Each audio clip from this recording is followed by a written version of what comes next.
क्या आपने कभी सुना है कि भगवान जगन्नाथ ने स्वयं पुजारियों को डांट लगाई हो, सिर्फ इसलिए कि एक गरीब भक्त की केले की छाल वाली माला मंदिर में स्वीकार नहीं की गई?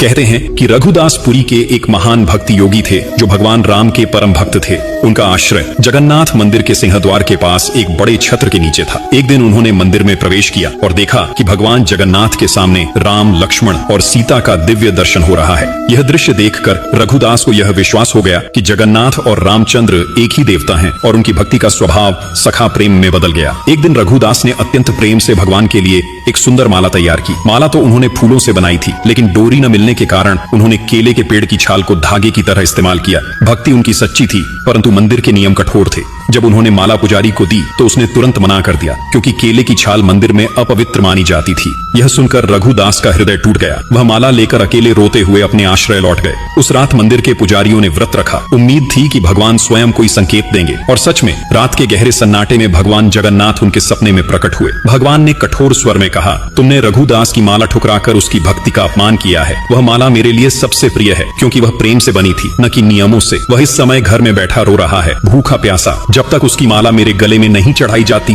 तब तक मैं कोई पूजा स्वीकार नहीं करूंगा। सुबह होते ही पुजारी भागते हुए रघुदास के पास पहुंचे, उनके चरणों में गिरकर क्षमा मांगी और प्रेम पूर्वक माला मंदिर ले गए। जब वही माला जगन्नाथ के गले में अर्पित की गई, कहते हैं कि पूरे गर्भगृह में एक अद्भुत सुगंध और दिव्य प्रकाश फैल गया, मानो स्वयं भगवान ने अपनी प्रसन्नता प्रकट की हो। जगन्नाथ वही भगवान हैं जो सबसे पहले अपने छोटे भक्त मित्र के आंसू पोंछते हैं। इसलिए कमेंट में जरूर लिखना, जय जगन्नाथ।